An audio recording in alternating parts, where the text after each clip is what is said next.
Good evening. This is All India Radio, Kohima. I'm Jonas Yantan with Evening News.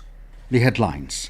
Prime Minister Modi says world's prosperity and bright future is embedded in India's prosperity. Department of Urban Development holds consultative meeting with stakeholders for Atal Mission for Rejuvenation and Urban Transformation.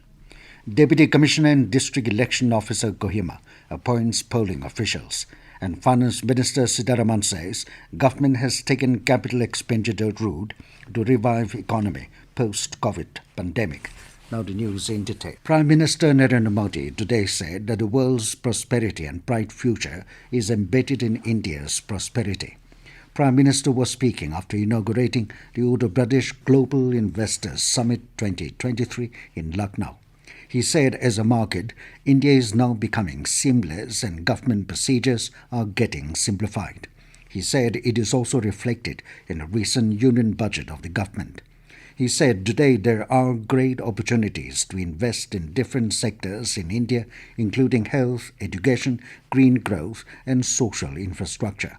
Mentioning about the emerging global economic growth of the country, Prime Minister said, despite facing several global challenges including COVID pandemic and Russia-Ukraine conflict, India became the fastest growing economy in the world. He said that there is a visible change in the aspirations of the citizens and now they want to see the country as a developed nation, and this aspiration is pushing the government to do more. The Prime Minister termed millets as Sri Ann and added that on one side government is promoting farmers to grow millets and on the other hand developing global market for it. On the occasion, Modi also inaugurated Global Trade Show and launched Invest UP 2.0. Nagaland State Department of Urban Development held a consultative meeting with the stakeholders for Atal Mission for Rejuvenation and Urban Transformation, Amrut GIS-based master plan for Greater Dimapur today. Speaking on the occasion, Director of Urban Development Department, Jenithung Lotha, said the scheme is a subcomponent of Amrut Phase 1 flagship program under which two cities, Dimapur and Kohima, have been selected to bring about planned development in the towns.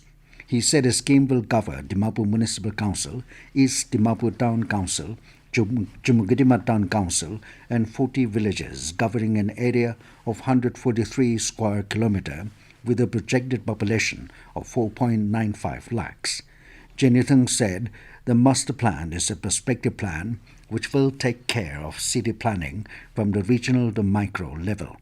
He added that different aspects of planning has been considered, from transportation to housing. The director stated that the purpose of the consultative meet was to take opinions from the stakeholders on the draft master plan, which was presented during the meeting by the Hyderabad-based consultant Remote Sensing Instruments. Consultant Dr. Ramarao informed that a master plan is going to be a visionary document to usher in a new era of development. Rao said that the implementation of the scheme will be done by the state government after approval of the master plan. Deputy Commissioner and District Election Officer Kohima, Shanavas C, has appointed at the station officers, assistant videographers and micro-observers for casting of postal ballots for absentee voters for the assembly constituencies under Kohima. Shanavas said all polling personnel are deemed to be on deputation to the Election Commission of India and will be subjected to the control, superintendence and discipline of the Election Commission of India. In this connection, he informed that training and briefing for all the appointed officials will be held at Kohima on 16th February.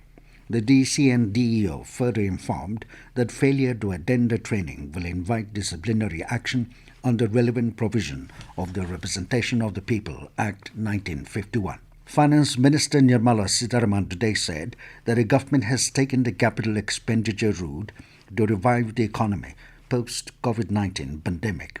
Replying to the discussion on the union budget in the Lok Sabha, she said that this budget is presented with a background that India was coming out of the pandemic and there was also a path of recovery that was distinctly observed.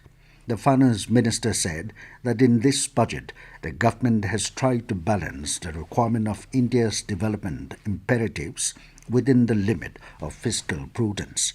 Sitharaman said that by taking preemptive measures and also adhering to monetary policy decisions by the RBI, the government is able to return to the realm of tolerance banned as defined by the RBI. This news comes to you from All India Radio, Kohima. You can also listen to this news bulletin on News on Air app and YouTube channel AIR News Kohima. The government today said that the Law Commission of India has recommended the inclusion of common electoral rolls during polls conducted by the Election Commission of India (ECI) and the state election commissions. In a written reply in the Lok Sabha, Union Law and Justice Minister Kiren Rijiju said electoral reforms are continuous and ongoing. He said the government will take appropriate steps in consultation with various stakeholders to make the election process more accountable and transparent. The minister said various state governments and union territories are using the electoral roll data prepared by the ECI for preparing the electoral roll for local bodies and panchayat elections. Travellers coming from China, Singapore, Hong Kong, South Korea, Thailand and Japan to India will no longer have to do pre-departure COVID-19 testing from Monday. Earlier, they had to upload the COVID test report on Air Sovita portal. However, the random testing of 2% of travellers coming to India will continue to monitor infections from mutated variants of SARS-CoV-2. In a letter to the Civil Aviation Ministry, Union Health Secretary Rajesh Bhushan said that these countries are witnessing a sustained and significant decline in the trajectory of COVID-19 cases. He said India has also continued to witness a declining trajectory with less than 100 new cases per day being reported. As per World Health Organization's latest situational update on COVID-19, a decline of 89% has been noted globally in the number of newly confirmed cases in the past 28 days.